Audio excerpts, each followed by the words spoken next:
So today is the 22nd of March. Tomorrow is 23rd. So what's happening tomorrow?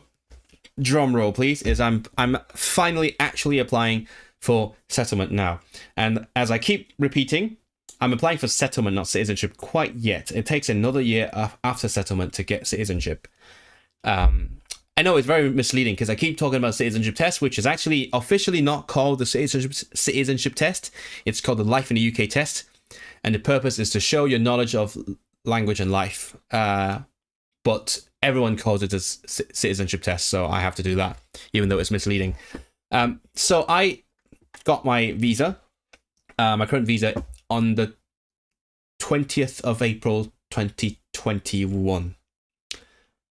I actually applied on the very day that it was available, but I think I wasn't the first ones. I don't know if it's just random or if it's like I didn't apply at midnight. That's why I didn't get it as soon as some other people. Some other people have already.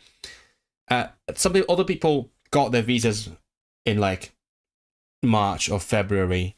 I got it in April, and 5 years from that is the 20th of April, 2026, and I am allowed to apply for settlement 28 days before that, which is good in 5 hours from now.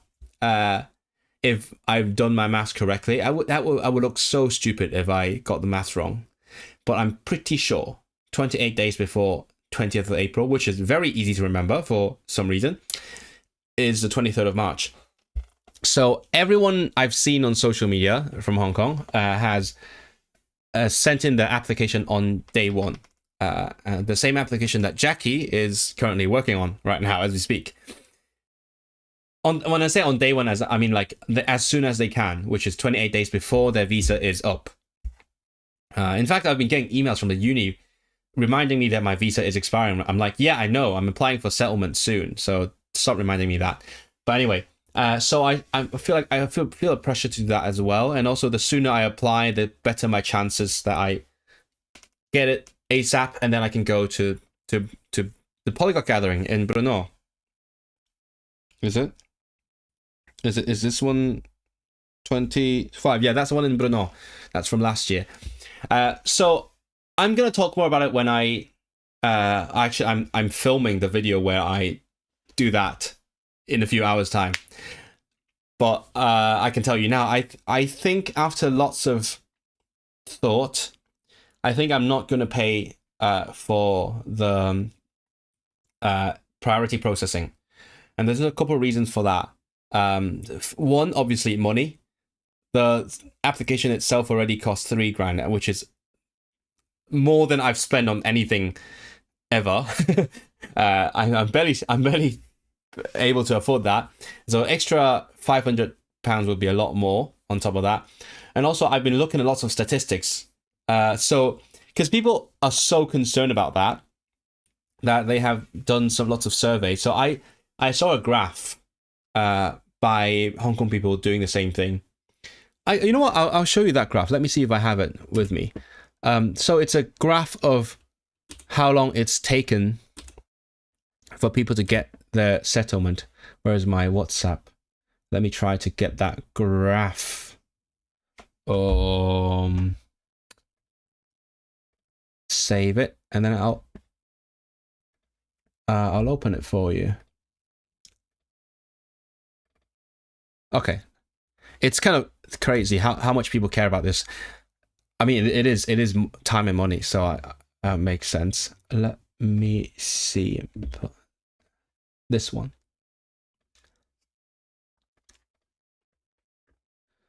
So, according to statistics, it's so important, right? You care about so much. You look at graphs and stuff. So these are when people pay the £500, and usually they get it within like 2 days or up to 5 days, and that's fine. That's what they pay for.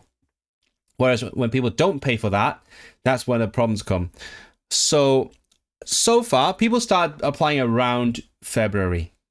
I imagine that's the earliest, basically. I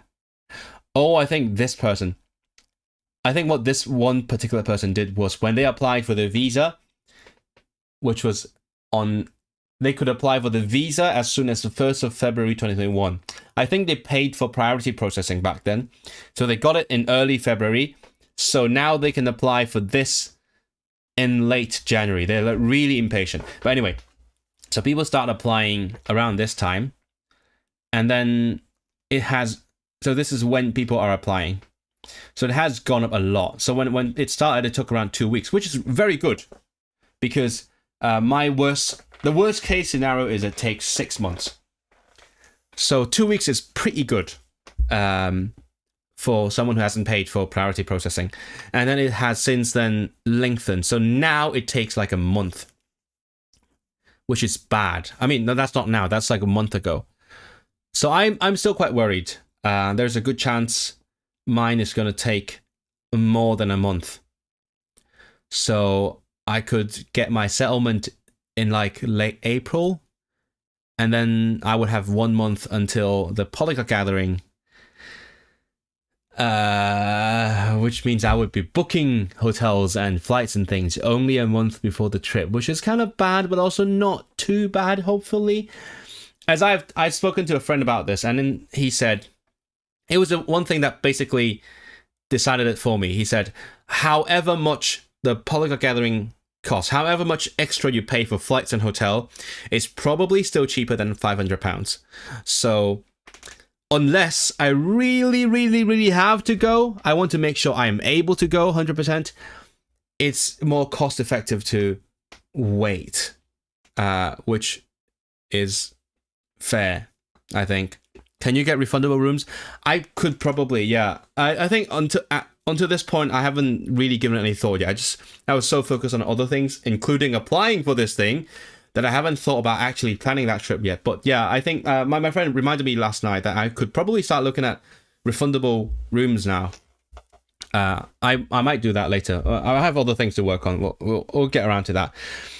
But yeah, so a friend of mine has applied 2 weeks ago. They haven't got it yet, so I imagine I will not be able to get it within 2 weeks. So I'm not too optimistic, but I'm also not pessimistic either. I think, touch wood, I think I will get it by like end of April. So that's the plan. As for what I need, I'm basically just saying the stuff I'm planning to say tonight. I'll save that for the video. You know what? I'm not going to say everything. No difference in Korean. You have to go soon? Okay. Can you get... fingers crossed you get it ASAP. Years before I get to do this. You're waiting for that as well. But the thing is... Okay, you know what I'm going to do with you guys? Is I'm going to look into the stuff that I need. Or look at what the guidelines say. Because when I do the video tonight, it's going to be... me just going for it and submitting the application. That is my visa, by the way. Say hi. Initially, I clicked this one by accident because I thought it was the documents I need for settlement. But no, it is the documents you need for the visa. So that's for Israel 5 years ago. So not for Israel now. So a settlement UK, it actually doesn't say what you need. It's very confusing. It's called settlement, gives you right to live, work and study for as long as you like.